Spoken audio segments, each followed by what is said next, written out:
mianatra eo atongotry Jesosy isan'andro.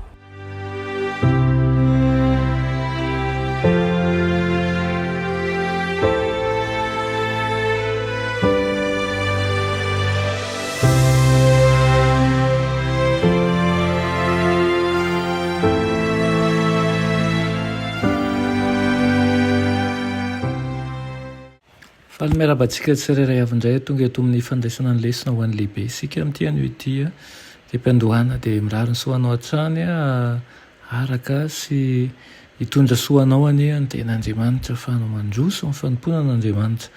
Aloha inderatsika amin'ny lesona an'io dia hivavaka isika. Tompoandriamanitra eo mbola vempisaoranao zahay ny amin'ny tombontsoa lehibe izay omenao anay an'io dia ny teninao.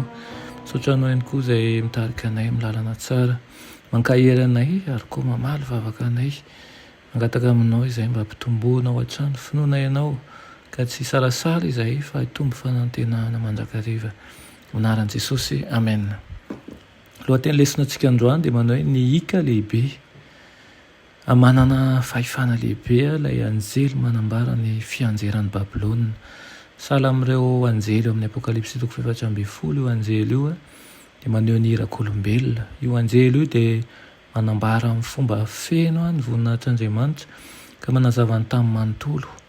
Ao amin'ny testamenta vaovao ny teny grika nadika hoe fahefana dia atao hoe exousia.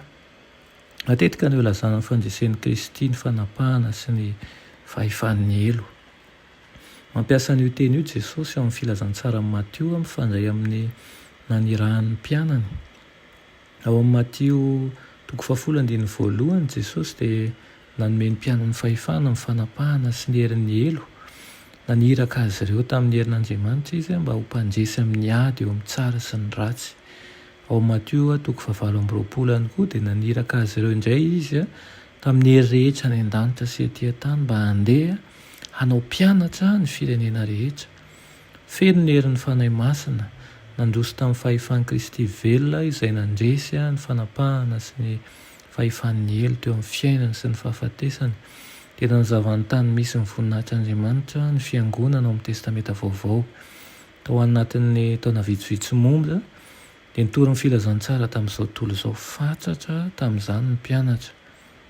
Amin'ny fiafaran'izao tontolo izao dia rotsaka amin'ny hery tsy mbola nisy toy izany fanahy masina ary ely haingana hatrany amin'ny faran'ny tany filazantsara. Olona narivony no hiova fo anatin'ny ray andro ary hisy fiantraikany amin'ny planeta manontolo ny fahasoavan'Andriamanitra sy ny fahamarinana. Amin'izany fomba izany no ampitandremana an'izao tontolo izao ary hiely eran'izao tontolo izao ny filazantsara sy ny fanahitana izay atolony. Ny fanambarana ny filazantsara dia tsy farana amin'ny hery latsaka noho izay nanamarika ny fiandohany. Ireo faminaniana izay tanteraka tamin'ny fisehoan'ny orana tamin'ny vanim-potoana voalohany dia tsy maintsy mahita ny mifanitsy amin'ny ranorana farany.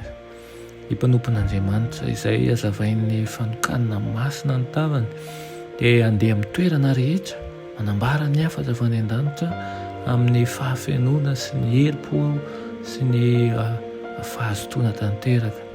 Feoanarivony no anakoako eran'izao tontolo izao no sitrana amin'ny marary hisy famantarana sy fahakagana hiaraka amin'ny mino.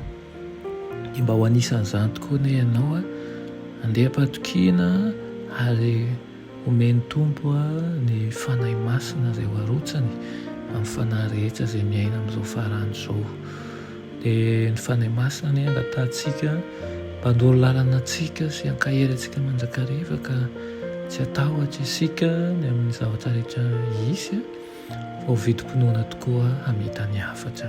Amen.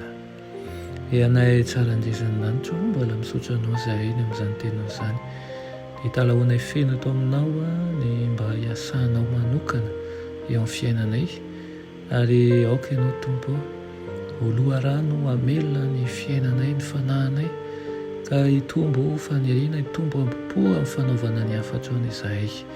Tonoana sy angatany amin'ny anaran'i Jesosy. Amen.